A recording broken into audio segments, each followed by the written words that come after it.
Ézéchiel chapitre 33. La parole de l'Éternel me fut adressée, en ces mots. Fils de l'homme, parle aux enfants de ton peuple, et dis-leur, lorsque je fais venir l'épée sur un pays, et que le peuple du pays prend dans son sein un homme et l'établit comme sentinelle. Si cet homme voit venir l'épée sur le pays, sonne de la trompette, et avertit le peuple. Et si celui qui entend le son de la trompette ne se laisse pas avertir, et que l'épée vienne le surprendre, son sang sera sur sa tête. Il a entendu le son de la trompette, et il ne s'est pas laissé avertir, son sang sera sur lui, s'il se laisse avertir, il sauvera son âme.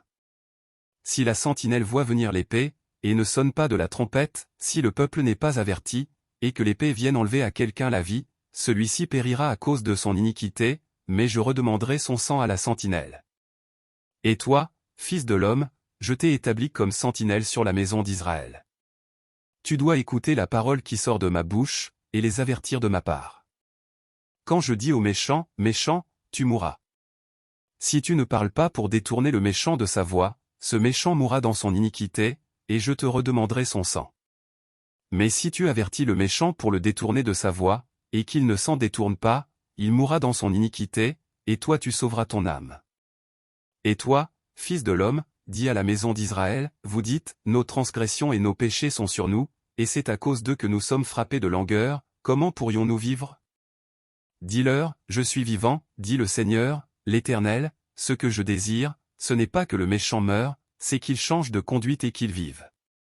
Revenez, revenez de votre mauvaise voie, et pourquoi mourriez-vous, maison d'Israël?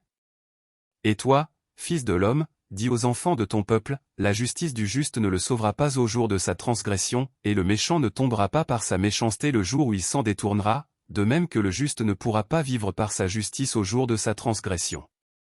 Lorsque je dis au juste qu'il vivra, s'il se confie dans sa justice et commet l'iniquité, toute sa justice sera oubliée, et il mourra à cause de l'iniquité qu'il a commise.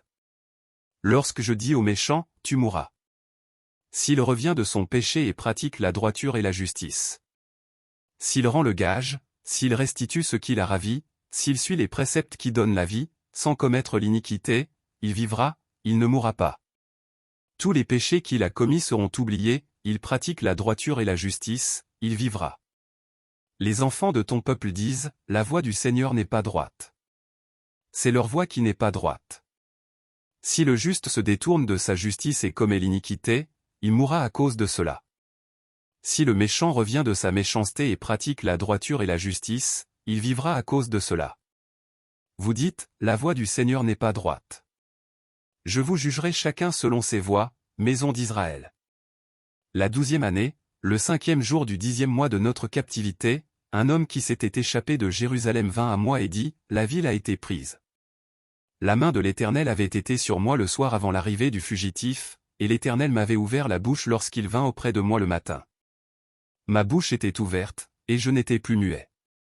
Alors la parole de l'Éternel me fut adressée, en ces mots.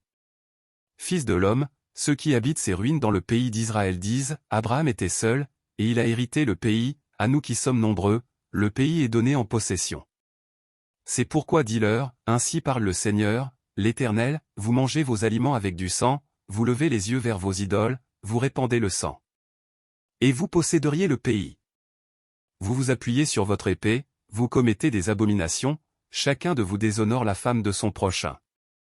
Et vous posséderiez le pays. Dis-leur, ainsi parle le Seigneur, l'Éternel, je suis vivant. Ceux qui sont parmi les ruines tomberont par l'épée, ceux qui sont dans les champs, j'en ferai la pâture des bêtes, et ceux qui sont dans les forts et dans les cavernes mourront par la peste. Je réduirai le pays en solitude et en désert, l'orgueil de sa force prendra fin, les montagnes d'Israël seront désolées, personne n'y passera. Et ils sauront que je suis l'Éternel, quand je réduirai le pays en solitude et en désert, à cause de toutes les abominations qu'ils ont commises. Et toi, fils de l'homme, les enfants de ton peuple s'entretiennent de toi près des murs et aux portes des maisons, et ils se disent l'un à l'autre, chacun à son frère, venez donc, et écoutez quelle est la parole qui est procédée de l'Éternel. Et ils se rendent en foule auprès de toi, et mon peuple s'assied devant toi, ils écoutent tes paroles, mais ils ne les mettent point en pratique, car leur bouche en fait un sujet de moquerie, et leur cœur se livre à la cupidité.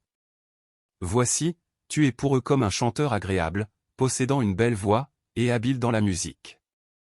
Ils écoutent tes paroles, mais ils ne les mettent point en pratique. Quand ces choses arriveront, et voici, elles arrivent.